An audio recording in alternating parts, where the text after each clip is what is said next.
5 years ago, officials in a small Serbian town warned locals that a vampire might be on the loose. Zarozje is a remote community with a rapidly falling population. There has never been much to say about the town, apart from the dark legend surrounding her. Just outside the town is a watermill lying in a state of ruin. It's unclear just how old the mill is, but it was in operation until the mid-20th century before it was left to fall apart. Legend tells it was abandoned after being taken over by a vampire known as Savanovic. On a dark night, he moved into the mill. When the mill owner came to collect grain, he killed and sucked their blood. When word of his presence got out, locals began avoiding the mill and it was never reopened. The mill's location was fitting of such a legend. Deep inside a narrow ravine, it was easy to avoid. But in 2012, the mill collapsed after decades of neglect, causing locals to wonder what would happen to the vampire it housed. Shortly before its collapse, the mill was purchased by a new owner, and that's just bad investing. But now isn't the time to talk about Serbian real estate. The mayor warns that Savanovic may now be on the hunt for a new home and new victims to feed on. He advised locals to hang garlic above their doors and windows. Garlic sales went through the roof and people even started washing with it, because apparently that isn't worse than death by vampire. It really seems the people of Zarozje believe vampires exist, that they roam the Serbian countryside freely on an endless hunt for new blood.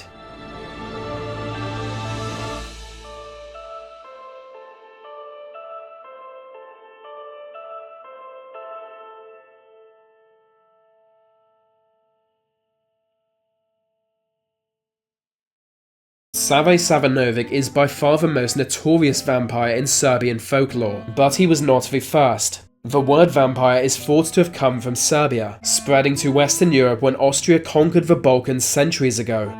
For a long time, people in the region would have a metal rod stabbed through their chest before being given a funeral to prevent them from rising again as a vampire. It was such a common practice that over 100 skeletons have been found in such condition just in Bulgaria. Well into the 1800s, similar precautions were taken. Some rich families would have deceased members shot through the heart with silver bullets. By medieval times, vampire lore was commonly believed within the Balkans, but it's unclear who the first person to be accused of being a vampire was. The first individual vampire to appear on historical records might have been Jure Grando. He was a young villager from what is now Croatia. Grando died of an unknown illness and was swiftly buried, but unforeseen by his community, Grando would soon arise from the grave as something else. It is said that for 16 years following his death, he would emerge from his grave by night to hunt for blood. Countless locals were killed by Grando, answering a knock at the door only to find death on the other side. Before long, word got out that he was on the loose, but they didn't call him a vampire. He was more known as a strigoi, a sort of vampire-warlock hybrid. Witnesses said it was as if he was smiling with joy while gasping for air at the same time. They said the smell of decaying flesh would travel with him, and he seemed somewhere between dead and alive. A local man tried to slay the strigoi by stabbing it through the heart with a wooden stake, but the stake bounced off his chest as if it was made of rubber. The next day, he took 8 others to the town graveyard and dug up his coffin. Inside, they found a perfectly preserved corpse, as if in 16 years no decay had set in. But again, they failed to pierce Grando's flesh with wood, so they cut off his head and burnt it. Never again would that strigoi walk the earth. This is widely considered the first recorded case of a vampire, but it would not be the last. From Savanovic to Yusuf Fusi, history has seen many other vampires. In 1729, a Serbian peasant died in the small village of Kisilova. Not long after his death, others in Kisilova began to die mysterious deaths. On their deathbeds, each claimed that man had visited them after his burial. According to each of their stories, that man had visited them at night and demanded they give him something. Within a week of his burial, 9 people had died.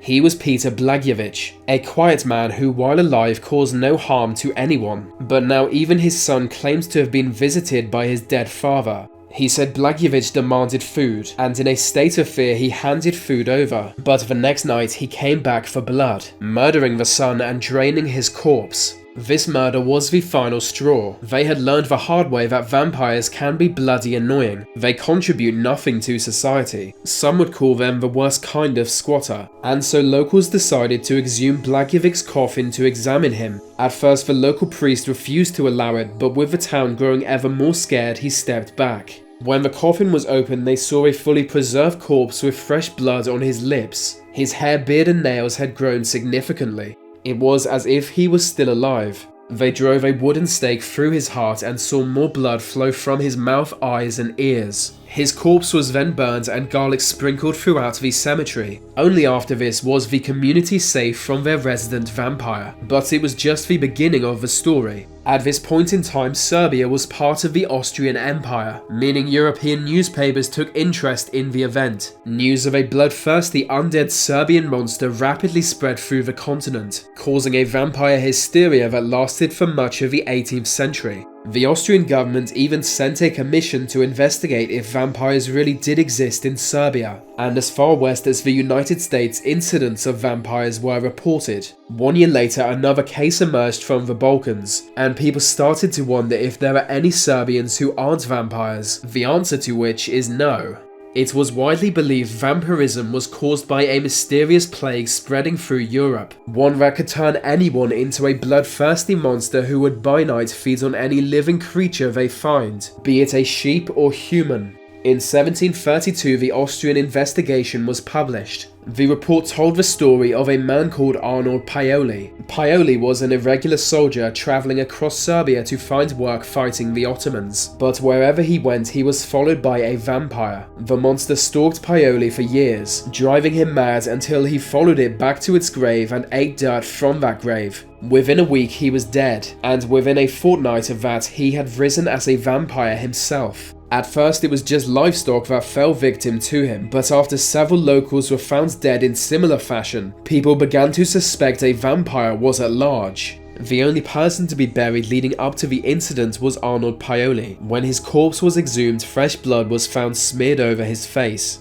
This confirmed the suspicions of those examining his corpse, and a wooden stake was driven into his chest. Blood poured from his chest, mouth and eyes, and Paoli let out a terrifying scream before dying a final time. According to the report, this was the end of Arnold Paoli. Many took the report as legitimate evidence for the existence of vampires. It was, after all, the official report of an Austrian military doctor, and so the controversy that had been long brewing now exploded into an international vampire scare. The scare lasted an entire generation, with French intellectuals taking specific interest in it. In 1764, Voltaire wrote, "Vampires were corpses who went out of their graves at night to suck the blood of the living, either at their throats or stomachs, after which they returned to their cemeteries."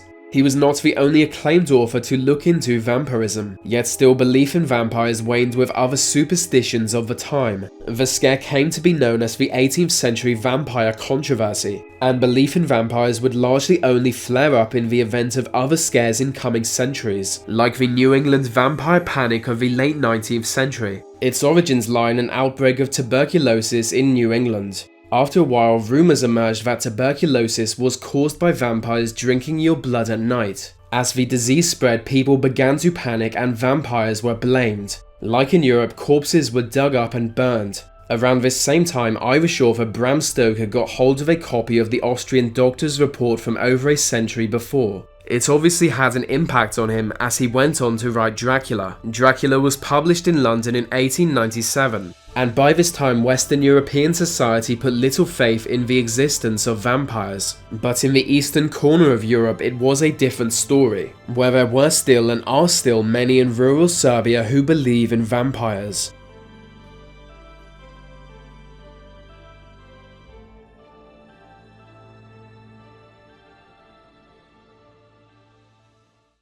But how else can we explain these terrible deaths? Von Ilse last night, 5 others before him, that's 6 within as many weeks, Inspector. Our friends, neighbors that we'd known for years, drained of their life's blood, found dead in bed, lifeless skeletons of skin and bone. Vampires are at large, I tell you, vampires. Yeah. Malignant demons who issue forth from their graves in the dead of night to attack their victims and drink the blood from their veins. Brrr.